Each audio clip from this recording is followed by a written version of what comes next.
3, 2, 1. Welcome back, guys. This is a special broadcast here in the OTUmedia studios with Oklahoma Taxpayers Unite. My name is Andrew Lopez. We have breaking news for you today with an update on SB 13 and activity around that. This is Senator Joseph Silk, the primary author on SB 13, which would abolish abortion here in the state of Oklahoma. Senator Silk, tell us what's been going on with Senate Bill 13. So what we've got is we've been working on language. There's been some requests for some language that would actually strengthen the bill. Okay. Still abolish abortion, so Yeah. we're not changing anything. So we've actually made the bill better. Okay. All parties involved like the language.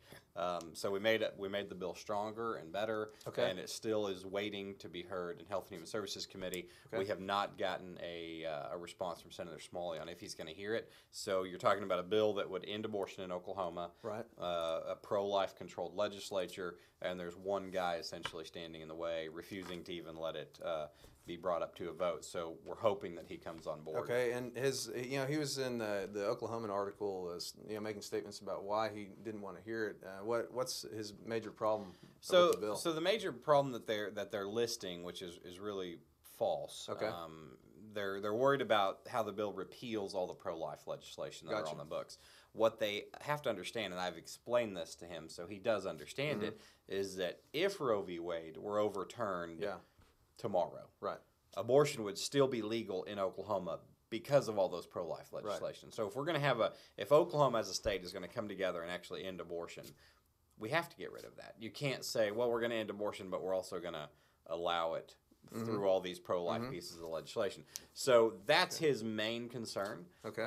But I've addressed it. Okay. So there's really no legal or they just say the method is very different, which it is very different because our current methods for the past 43 years have failed. Incrementalism versus the direct approach. Exactly.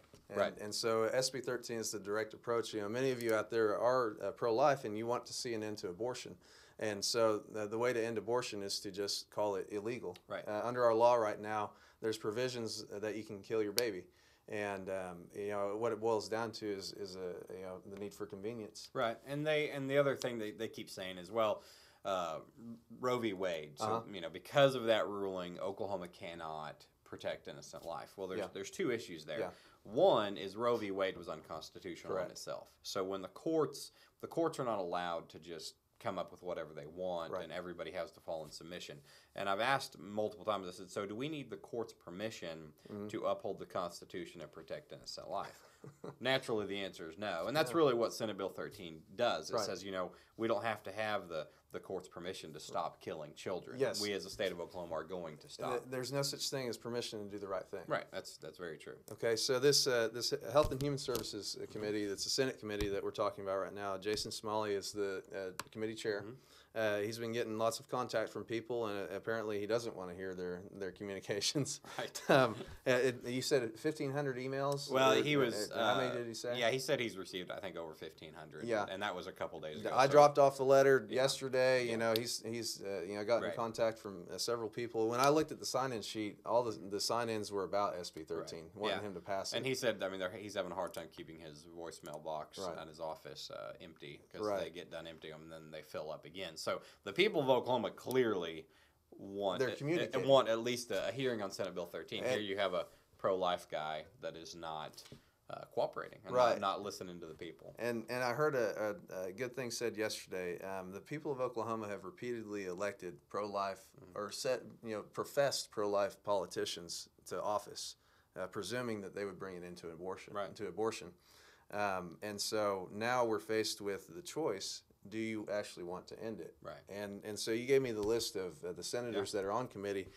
People, if you're watching this broadcast right now, what you need to do is get on the Senate website and email every single one of these senators, and including Senator Silk, so you can take the names of the people who are saying we want this bill heard. And so again, Jason Smalley is the one chairing this committee. Greg McCourtney is on there. Bill Coleman, Julie Daniels, Carrie Hicks, Allison Eichley Freeman, Adam Pugh, Paul Rossino, Paul Scott, Frank Simpson, Rob Standridge, George Young, and again, Joseph Silk are on that committee. So if you're watching this right now, go to the Senate website, Oklahoma Senate. It's oksenate.gov. Yep.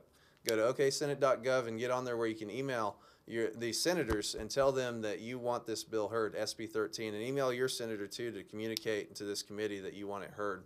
And so now we're looking at other things that can be done, and this is what this special broadcast is about, because Senator Silk is about to take a major step today in bringing this bill to the forefront and the discussion of abolishing abortion in the state of Oklahoma. What is it that you're going to be doing today? So one thing, we have I think over a couple hundred signatures of people who would like to see a meeting between our executive branch, our elected representatives, and President Trump, and then the Attorney General, the U.S. Attorney General. So I'm going to draft a letter from my office. We're going to have several Senate co-authors on this, and we're going to send it to President Trump and request that he weigh in on this issue, or at least come to Oklahoma and meet with us about this Holocaust that's going on. Because it is true that when Oklahoma does step out and abolish abortion, we want to know what the federal government's response is going to be. Now, President Trump has said multiple times he believes abortion's murder, and how Roe v. Wade really isn't legitimate. So we would like to have a dialogue with him on when Oklahoma does this. Is what his response is going to be. So we're gonna draft that letter. We're gonna get as many signatures from senators that we can today. Hopefully get the lieutenant governor and the governor of Oklahoma to sign on. Attach it with all of the people of Oklahoma's signatures and send it up there and see if we can continue the discussion of actually abolishing abortion and ending it just like we did slavery.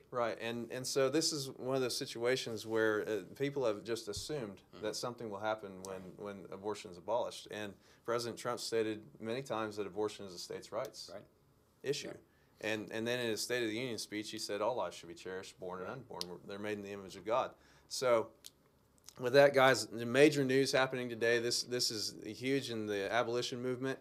You know, Senator Silk, I'm proud to have you here in studios, and I'm glad that you took time to talk with us today. So stay tuned. This is going to be national news, and we appreciate you watching. Please share this video, and when we get that language, please share that language. This is great, guys. Thank you for joining us.